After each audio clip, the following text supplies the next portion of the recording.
Por isso, nesse momento, eu gostaria de convidar vocês que estão aqui, que me acompanhassem numa oração, para que nós possamos pedir para que Deus venha a nos iluminar, para que nós possamos receber demais da palavra dele. Senhor Deus, nós te pedimos, Pai, por favor, envia teu Santo Espírito neste lugar. Haja nas nossas mentes e em nossos corações. Abra, Pai amado, o nosso coração para que nós possamos receber a revelação de que Tu és o Cristo e de que Tu se fez carne, morreu, ressuscitou e hoje está sentado à destra de Deus. Que nós possamos honrar, Pai amado, ao Teu senhorio, à destra do nosso Deus, Pai Todo-Poderoso, e viver, Pai amado, uma vida e caminhar na vida de acordo com essa graça que nós recebemos de sermos alcançados por Tua bondosa mão. Nós te pedimos, Pai, faça-se presente aqui. Fala conosco, Deus. E, Pai, eu oro para que as palavras da minha boca e o meditar do meu coração sejam agradáveis a Ti, minha rocha e meu Redentor. Amém. Meus irmãos, vós estáveis mortos. É assim que a nossa leitura na Epístola de Paulo aos Efésios, no capítulo 2, versículo 1, começa. Vós estáveis mortos. Mas mortos? Como assim? Essa é uma forma um tanto quanto estranha para se explicar, iniciar uma conversa. Mas é dessa forma que Paulo decide iniciar o seu diálogo com os cristãos de Éfeso. Vocês estavam mortos. Mortos em que sentido? Literalmente mortos? Como assim mortos? Espiritualmente mortos? Nessa noção de morto espiritual existia na mentalidade do povo daquele tempo uma morte apenas espiritual?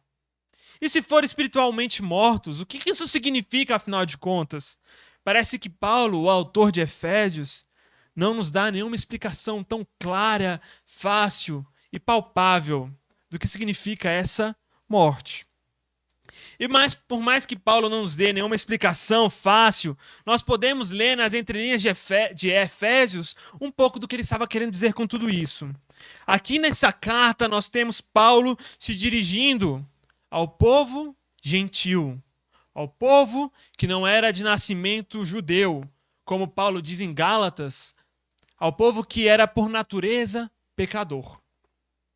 Ele se dirige a esse povo, e vocês prestarem atenção e lembrarem das aulas de gramática na escola, em que nós estudávamos sobre pronomes, vocês vão perceber que em diversos lugares, em Efésios, nós teremos o pronome nós e o pronome vocês. E fica a dica para a leitura de Efésios nos próximos momentos. Toda vez que no primeiro capítulo, no segundo capítulo, estiver escrito vocês, é um judeu falando sobre alguém que não é judeu, um gentil. E o nós aqui, em grande parte dos momentos, será ao povo judeu. Para somente então depois haver uma inclusão, mas isso fica para outro momento. Nós podemos perceber que Paulo está se dirigindo a essas pessoas como se fossem vocês. Ele está falando sobre a situação de um povo ao qual Paulo, o judeu, não pertencia. Os gentios de Éfeso, conforme Paulo vem deixar claro aqui, eles estavam mortos em suas transgressões e em seus pecados. Além disso, Paulo continua afirmando que eles estavam andando no caminho conforme o tempo deste mundo, conforme o príncipe da autoridade do ar, do espírito que agora está atuando sobre os filhos da desobediência. O que Paulo queria dizer com o tempo deste mundo? E como assim um príncipe da autoridade do ar? No pensamento de Paulo, que era um pensamento apocalíptico dentro do judaísmo, a história do mundo e a forma de se enxergar a realidade podia ser dividida entre presente e século mau, que era dominado por Satanás, pelo pecado, pelo mundo, uma era que estava fadada à destruição. Mas também, temporalmente, existia a esperança da era por vir, ou então a nova criação. Essa nova criação que falava onde todas as coisas do mundo seriam renovadas, onde o governo seria de Deus, onde não haveria mais dor nem destruição. E no pensamento tipicamente judeu, o povo de Israel havia recebido a lei de Deus por meio de Moisés. Além disso, eles receberam a descendência de Abraão, tudo isso para serem um povo distinto do resto do mundo. Dentre todas as nações, como diz a realidade de Deuteronômio, eles foram eleitos por Deus para ser o seu povo e a sua posse, enquanto os gentios, eles eram governados por poderes demoníacos que conduziam os gentios a viverem em pecado, em destruição. Eles eram povos que eram escravizados. Já os israelitas, ao contrário dos gentios, eles eram governados pelo próprio Deus por meio da sua lei. Eles haviam recebido um sinal na sua carne de que eles eram diferentes. De alguma forma, o povo judeu ele já deveria viver a era por vir. O povo judeu foi feito para ser um sinal escatológico no presente de como as coisas deveriam ser no futuro. Eles eram um povo sacerdotal, que demonstrava para toda a realidade como era que as pessoas deveriam viver a vida diante de Deus, e eles representavam Deus diante de toda a realidade. Os gentios viviam no curso desse mundo, seguindo a vontade do príncipe do ar, do diabo. Mortos, seguindo o caminho desta era e escravizados pelo diabo. Eis a descrição que Paulo tem para fazer de todo o mundo que existe ao seu redor. Essa é a situação que Paulo faz de qualquer um de nós, no caso, nós, gentios, ou como Paulo gosta de falar, ex-gentios. Essa era a nossa situação, mortos e escravizados. Muito mais do que morto. Morto é muito pouco. Você é escravo. Você não tem direito, porque você pertence a um outro senhor. E era essa a forma como o judeu tipicamente entendia a realidade. Porém, com a vinda de Jesus, algumas coisas acontecem. Na verdade, se você observar para o versículo 3 desse texto, há uma mudança chocante que não é tão esperada assim de um típico israelita.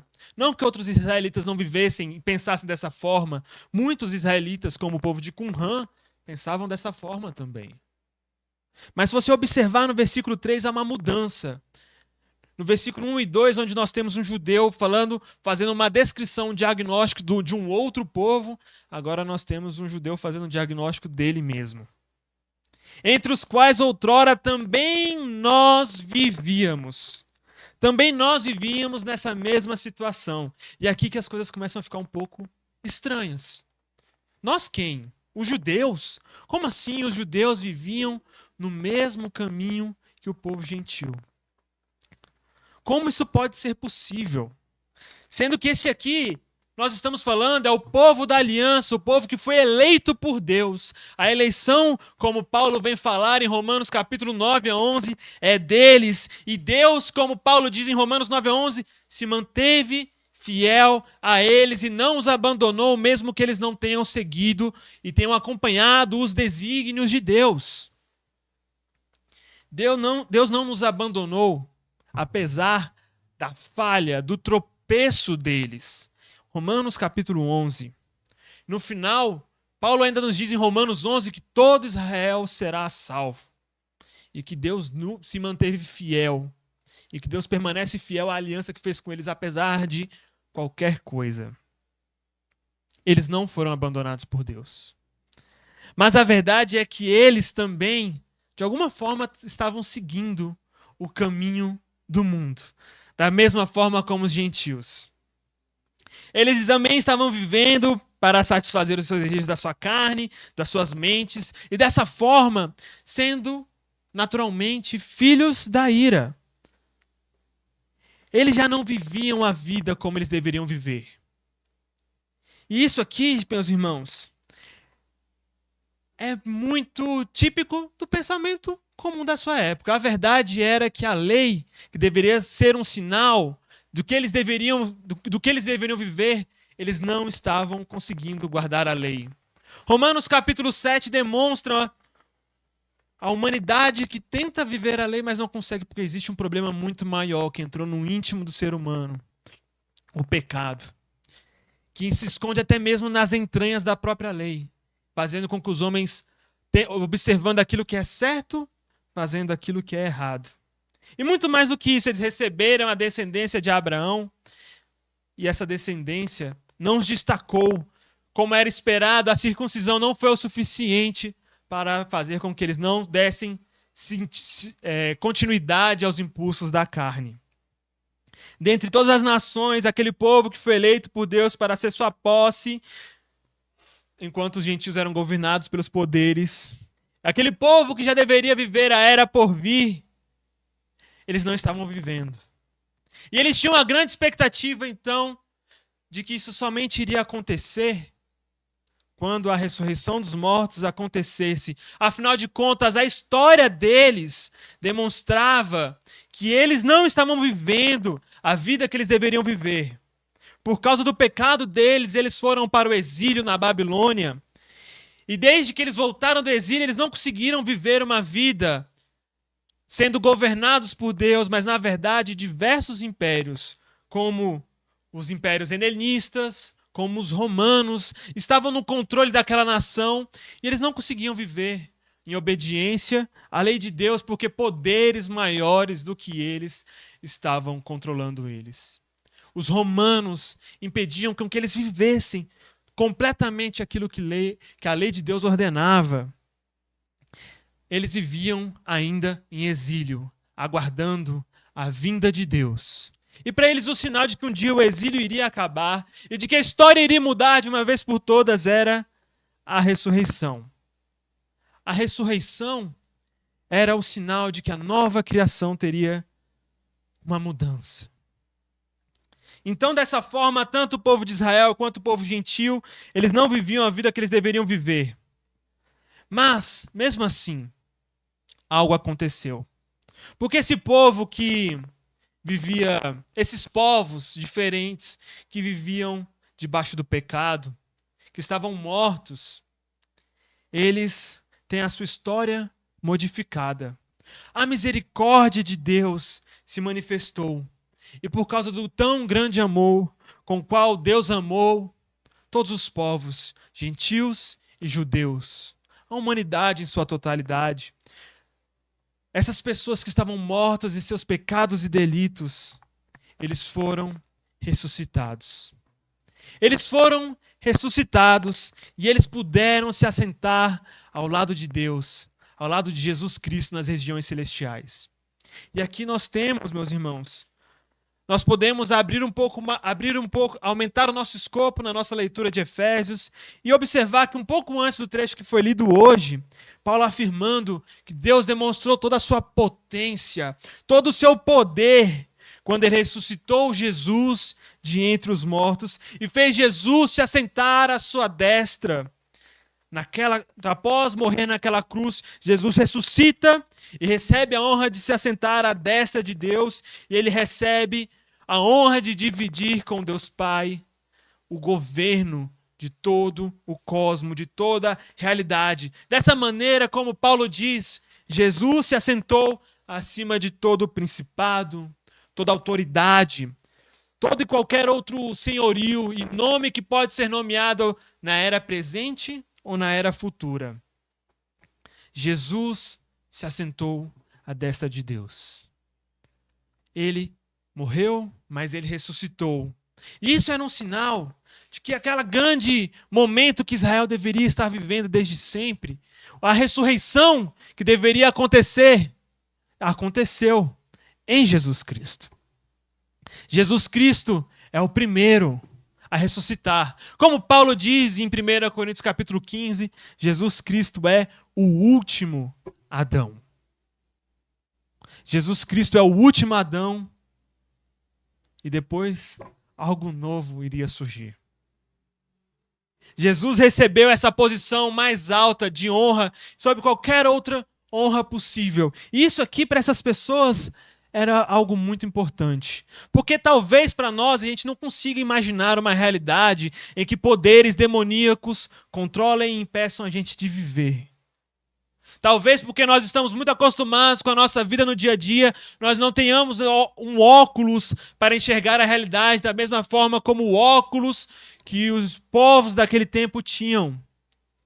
E para nós pode não fazer nenhum sentido Jesus acima de todo principado e potestade, autoridade, nome que pode ser nomeada, mas a verdade para aquelas pessoas é que elas não tinham nenhuma autonomia para agir. Nós hoje estamos acostumados a viver uma vida em que nós achamos que nós podemos qualquer coisa e temos muita autonomia para fazer e acontecer, não é mesmo?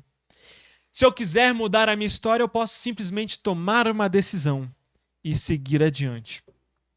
Mas para essas pessoas, a vida não era realmente assim. Nós estamos muito acostumados a entender a vida como minha história individual.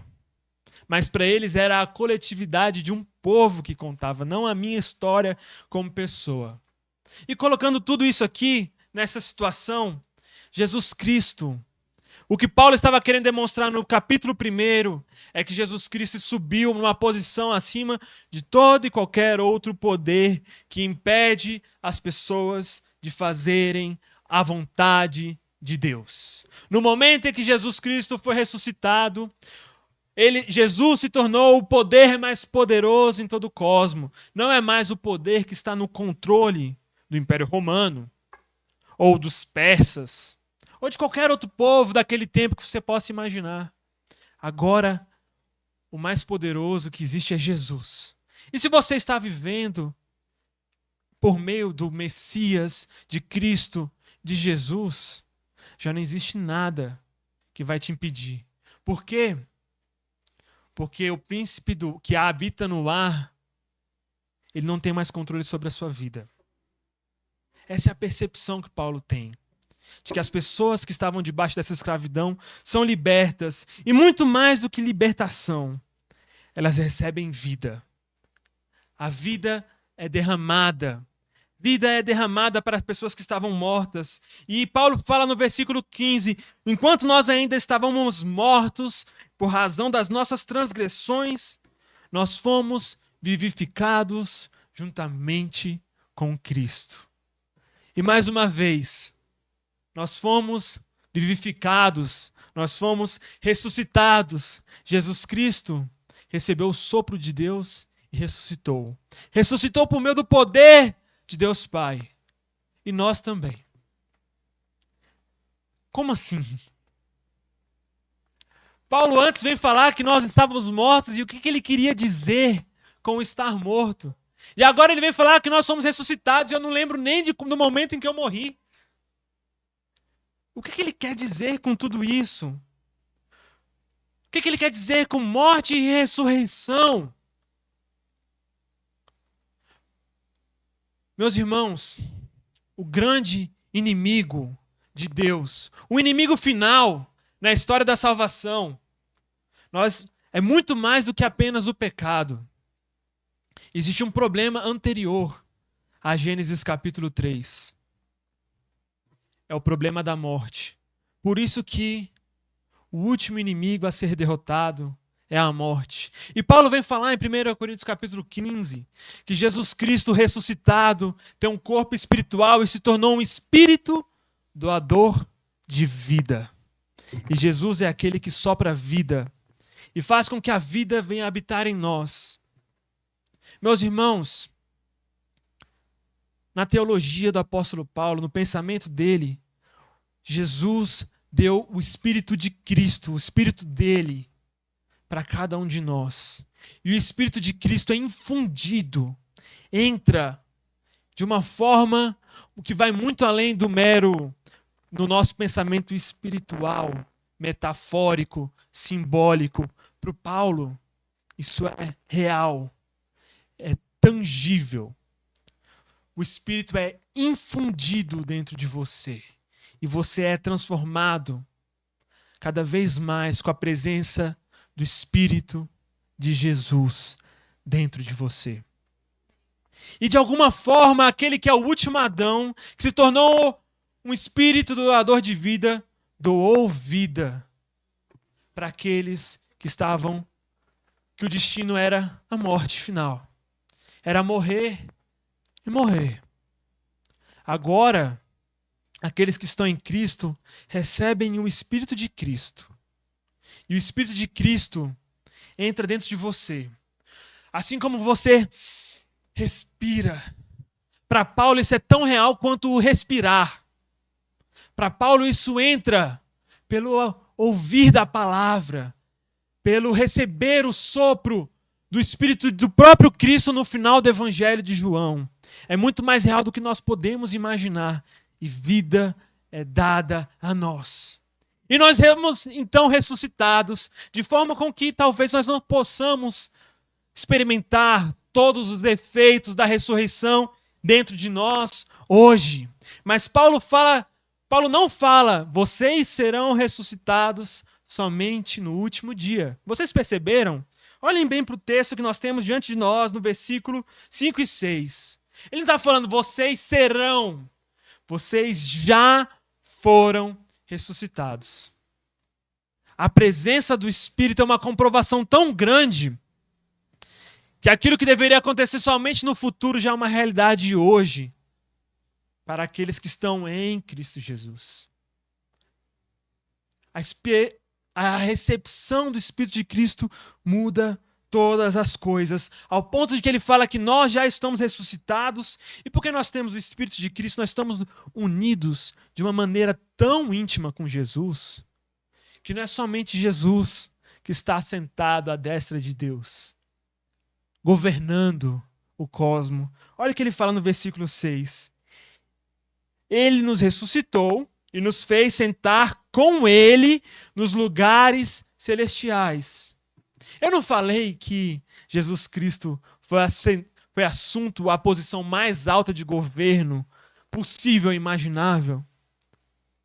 Aqueles que têm o Espírito de Cristo estão juntamente com Cristo, unidos nesse mesmo lugar, em Cristo Jesus.